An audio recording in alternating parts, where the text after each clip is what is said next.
நண்பர்களே, L shape உள்ள இந்த மாதிரி மூலையில் வந்து பார்த்தீங்கன்னா பட்டி வைக்கிறது மிக முக்கியமான ஒரு வேலை. ஏன்னா இதுதான் வந்து பார்த்தீங்கன்னா நம்ம ஒர்க்கை வந்து ஃபினிஷிங் வந்து நல்லா காட்டி கொடுக்கும்.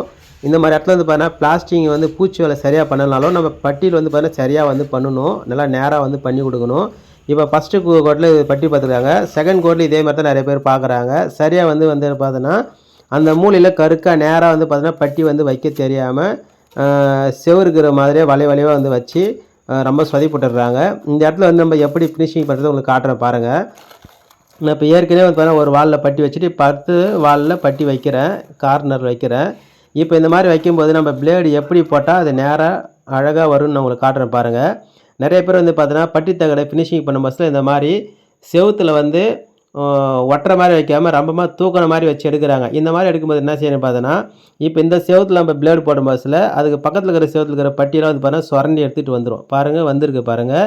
இந்த மாதிரி வராமல் இருக்கிறது நம்ம எப்படி வந்து பட்டி தகடை வச்சு இந்த இடத்துல ஃபினிஷிங் கொடுக்கணும்னு பார்த்தீங்கன்னா, நம்ம பட்டி தகடை வால்ஸில் வைக்கும் பஸ்ஸில் பட்டி நல்லா வச்சுட்டு ஃபினிஷிங் பண்ணும் பஸ்ஸில் நம்ம என்ன செய்யணும்னு பார்த்தீங்கன்னா, பட்டி தகடை வந்து நம்ம இந்த மாதிரி வைக்கும்போது நம்ம கட்டை விரல் வந்து பார்த்தீங்கன்னா செவத்தில் டச் ஆகாமல் ஓரளவுக்கு லைட்டாக கேப் இருந்தால் போதுமானது. அதுக்கு நம்ம இந்த மாதிரி அகலமாக தூக்கிடக்கூடாது. இந்த மாதிரி நம்ம அகலமாக தூக்கி எடுக்கும்போது தான் பட்டி வந்து பார்த்தீங்கன்னா பக்கத்து செவத்தில் இருக்கிறது வந்து பார்த்தீங்கன்னா சுரண்டி எடுத்துகிட்டு வந்துடும். அதனால் என்ன செய்யணும் பார்த்தீங்கன்னா, நம்ம கட்டை விரல் வந்து பார்த்தீங்கன்னா கைப்பிடி வந்து பார்த்தீங்கன்னா செவத்தில் டச் ஆகாமல் லைட்டாக கேப் வச்சு இந்த மாதிரி செவத்தை ஒட்டின மாதிரி நம்ம ஃபினிஷிங் பண்ணணும். அப்போ தான் வந்து பார்த்தீங்கன்னா அந்த கார்னரில் வந்து பார்த்தீங்கன்னா அதிகமான மேடு பள்ளம் இருந்தாலும் அதை லெவல் பண்ணி கரெக்டாக ஃபினிஷிங் வரும். அதே மாதிரி நம்ம இந்த வால்ஸ் இந்த மாதிரி போடும் பஸ்ஸில் ஃபினிஷிங் வந்து வேறு லெவலாக வரும். பாருங்கள், நான் இப்போ உங்களுக்கு நான் சொன்ன மாதிரி இப்போ பட்டி பார்த்தால் எந்தளவுக்கு நேராக அழகாக கருக்காக இருக்குது பாருங்கள். அதே மாதிரி இந்த இடத்துல வந்து பார்த்தீங்கன்னா பட்டி எக்காரந்து கொண்டு வைக்காமல் இல்லை, அதிகமாகவும் இல்லை, எந்த அளவுக்கு நீட்டாக அழகாக இருக்குது பாருங்கள்.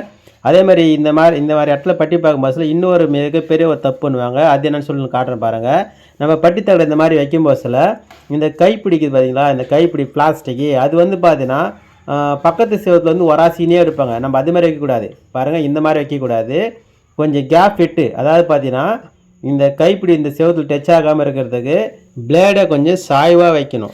சாய்வாக வச்சா தான் நம்ம அந்த கைப்பிடி வந்து பக்கத்து செவத்தில் டச் ஆகாமல் வரும். பாருங்கள், இந்த மாதிரி சாய்வாக வச்சு இந்த மாதிரி ஃபினிஷிங் கொடுக்கும் பஸ்ஸில் நம்மளுக்கு நீட்டாக அழகாக இருக்கும்.